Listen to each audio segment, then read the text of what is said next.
You see all this criminality going on around the world by Nigerians. You see what you're seeing with Ghanaians right now. You see the criminality. You see the kidnap that Nigerians are bringing to Ghana right now. You see those ones that has been happening in South Africa. Listen to me.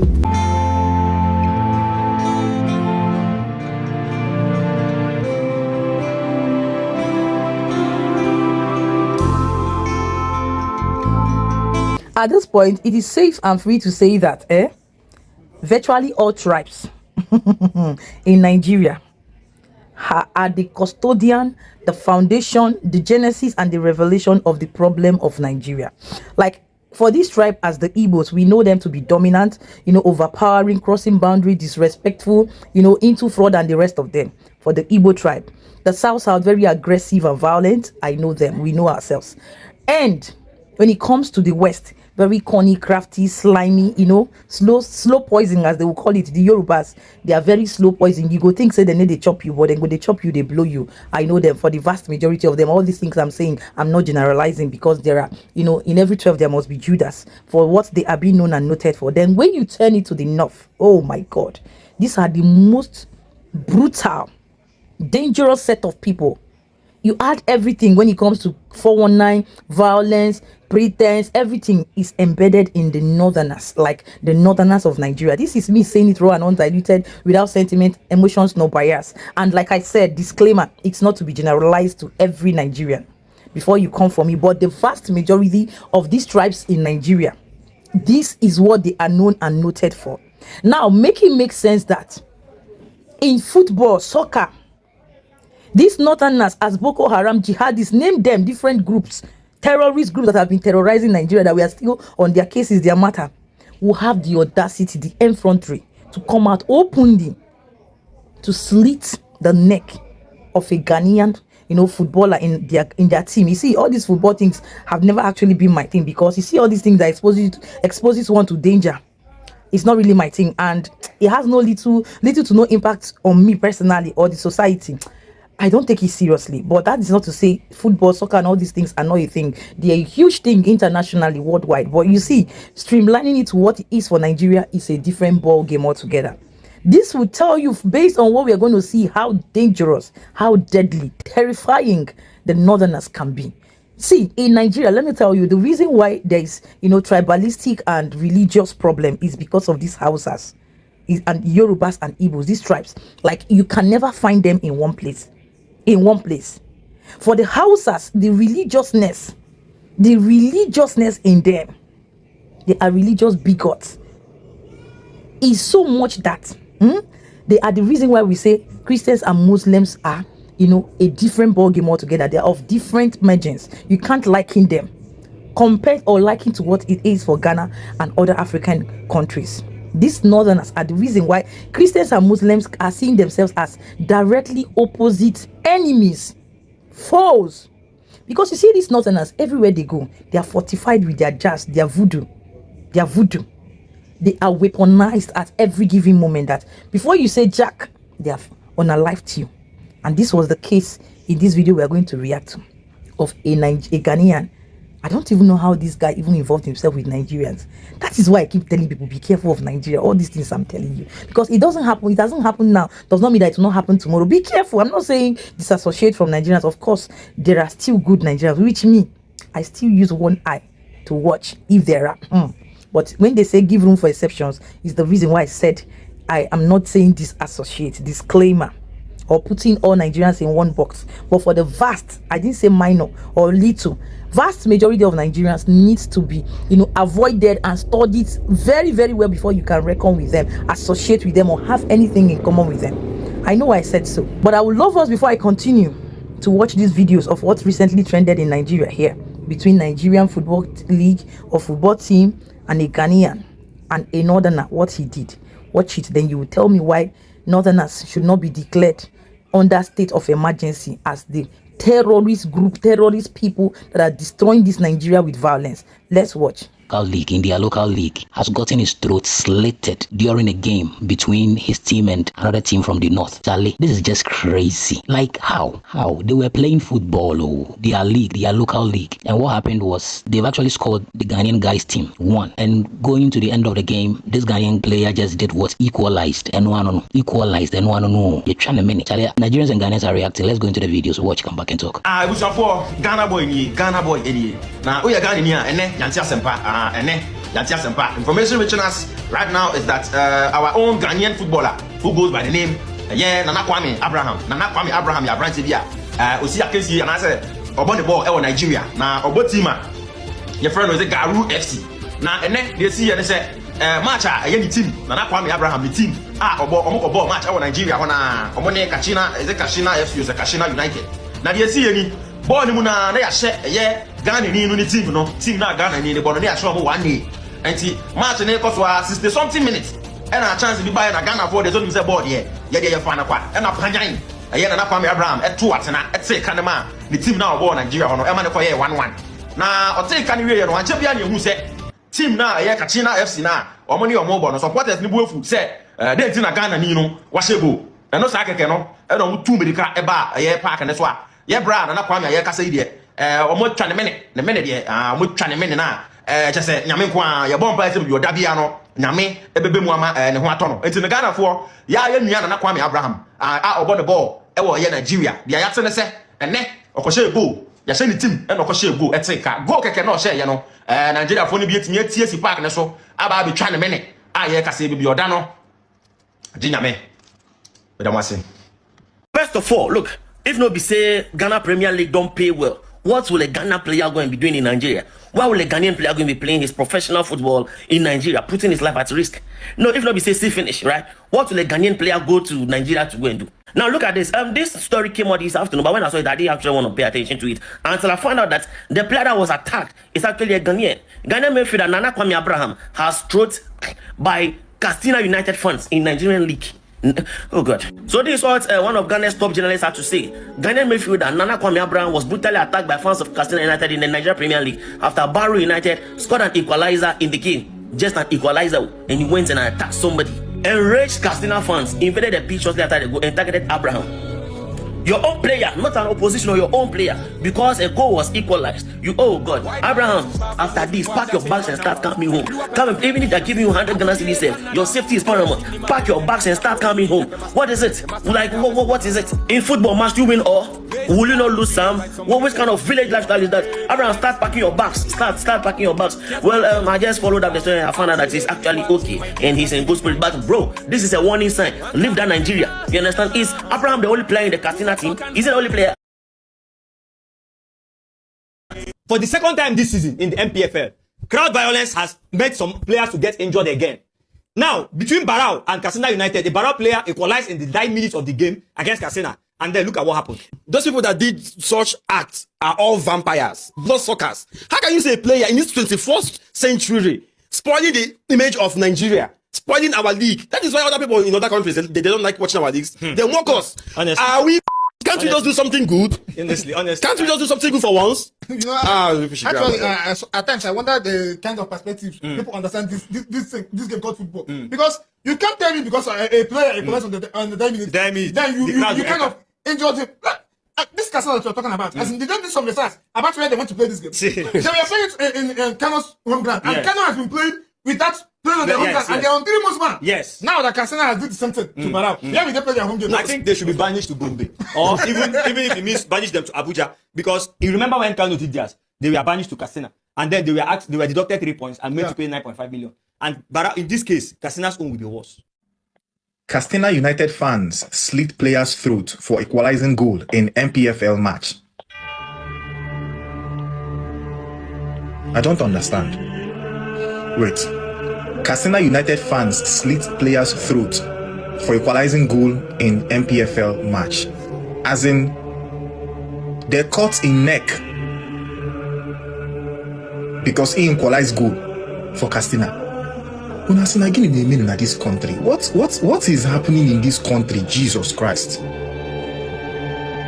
Which kind of problem be this? Which kind of problem be this? Jesus. Breaking news coming out of Katsina State in Kano, northern part of Nigeria, in regards to a Nigerian Football Premier League match that got a player had his throat slashed by a Katsina United fan. Here is the news, okay? His name is Kano. Boru FC player Nana Abraham equalized a goal at 1-1 at 69 minutes. Equalization. The game ended in 1-1, yeah? He equalized the goal. Minutes after equalizing the goal, violence erupted. Katsina is known for being a northern part of Nigeria. They're known to be very, very violent, and they take football like their life depends on it. So a fan pumped into the stadium, slashed this guy's throat, and the guy was bleeding on the throat. The players around tried to stop the bleeding, and the guy, thank God, he didn't pass away. He survived. This has raised questions regarding the Nigerian Football Federation incompetent, inactive, inability to make decisions and to provide security for football players and officials in the Nigerian Premier League. As of this time, even the Nigerian Football Federation have not released a statement in regarding to this incident that took Nana Abraham throat slashed by a hooligan Katsina United fan who was outraged that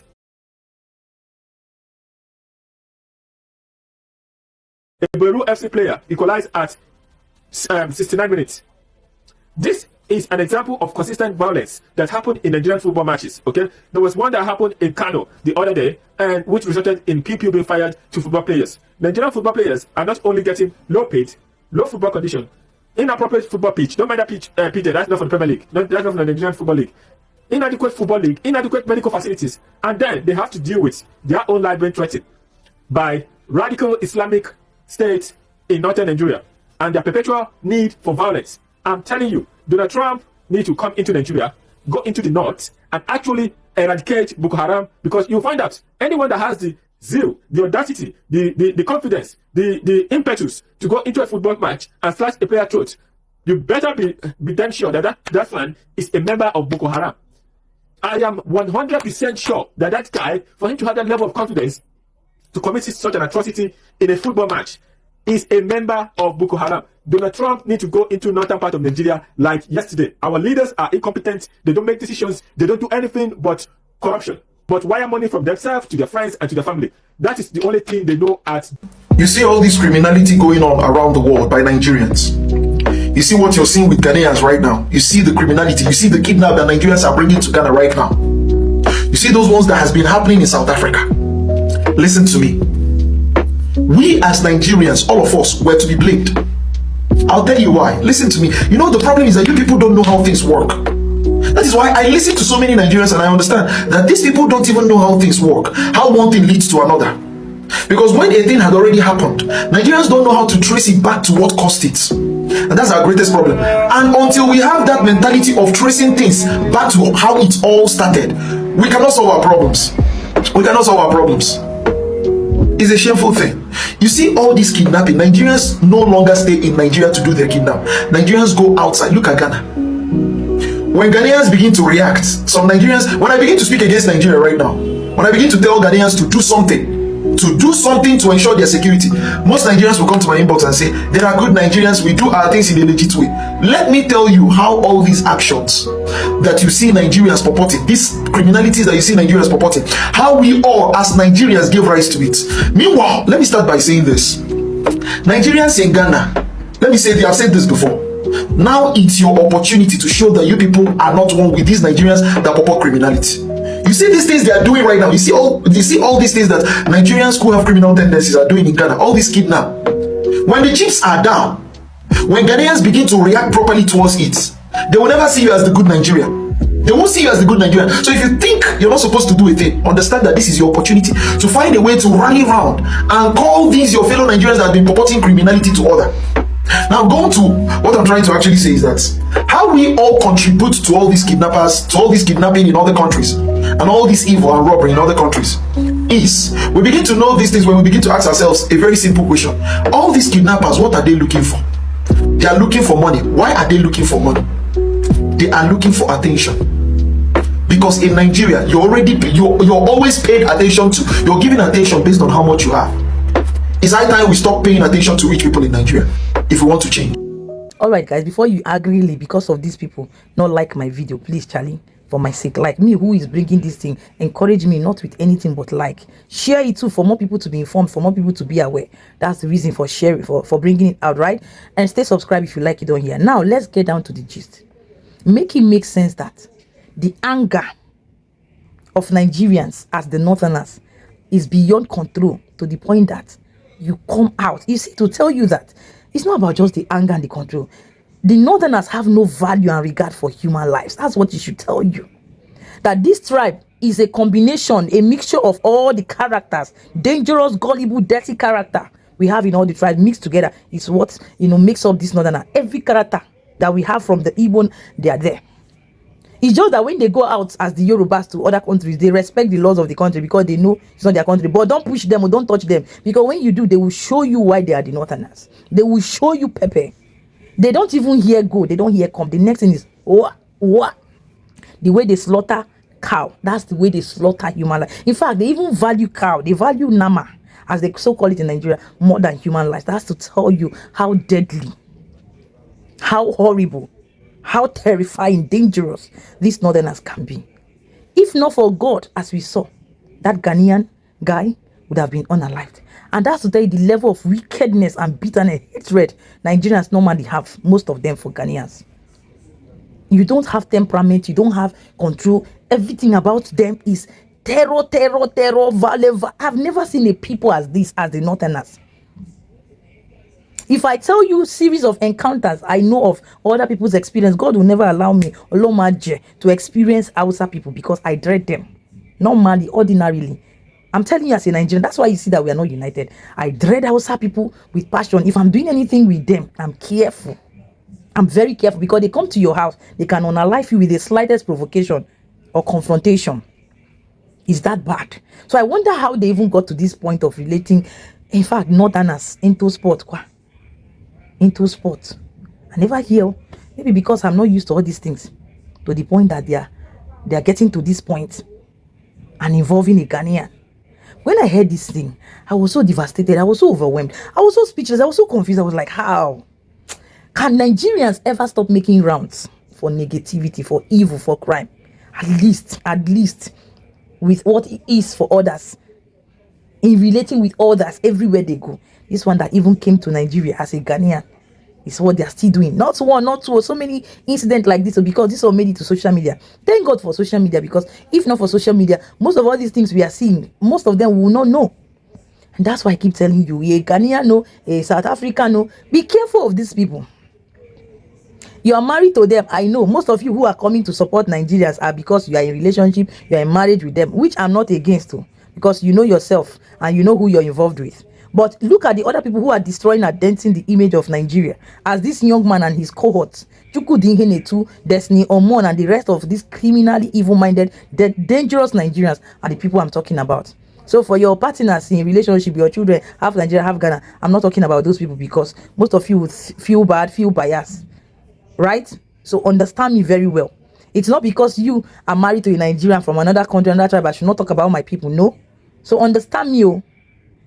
If this whole thing you're seeing Nigerians doing is right, just tell me if it's right, or it feels as if maybe we don't know what we're doing again, or what we are saying. If we keep quiet, you guys will still come and say you're not calling your own out, you're not talking to your own. Some of you even go to the point to tell Nigerians to go back and fix their country, as if I've not been shouting, and I've been shouting, I keep shouting, I keep talking, but will they listen? No, but I keep talking. If it were possible for me to put an end to all these things within the twinkle of an eye, you should know that I would do it within the twinkle of an eye. In a GV, I'm going to do it. But it's quite unfortunate that this kind of thing happened. Thankfully, narrowly, this young man escaped being unalived. That is to tell you that Nigerians don't have value for human life. That's how dangerous they can be. So be careful out there. I'm happy the world is watching, they are seeing. Tell me why Donald Trump should not send his terrorist group to this place, to the northern part of Nigeria, because when it comes to terror, it is these people. All tribes to their own. You go to the south, scamming, fraud, all these things, they carry on for head. Igbos, oh my God. That is to tell you that as an umbrella, as a country, as a people, Nigeria, all tribes, all individuals, according to who is involved, are included. No tribe is secluded or should be exempted. That's what I mean. Even my own village people, they have their problem. They are headache. If I tell you that one, just that their own don't make it most times to the internet. But if I tell you, you will say, Chivik, how do you survive? So they can feel free to come to the comment section to insult me, abuse me, or so manner of things. No wahala. But it doesn't stop me from saying it. So I decided to bring this thing here. Let's see, Ghanaians, you see. South Africans, you see. Africans, are you watching? Nigerians, it is enough. It's enough. They say one day monkey go market, you know, go return. Being that every day is for the thief, one day is for the owner. Ghanaians are not crazy, they're not stupid. They are keeping quiet. They know why they're keeping quiet. Though. Stop taking them for granted. Stop unaliving them. Stop hurting them, even in their own country. I rest my case. A word they say is enough for the wise. Now, at this point, I need us to share our thoughts. Let's weigh in. What do you think? What do you think? Is it right or is it good? Just share in the comments. If you like this video, please, for my sake, like I begged, like it, share, and stay subscribed. And I will see you in my next one. Do have a blessed day out there. Ciao, ciao.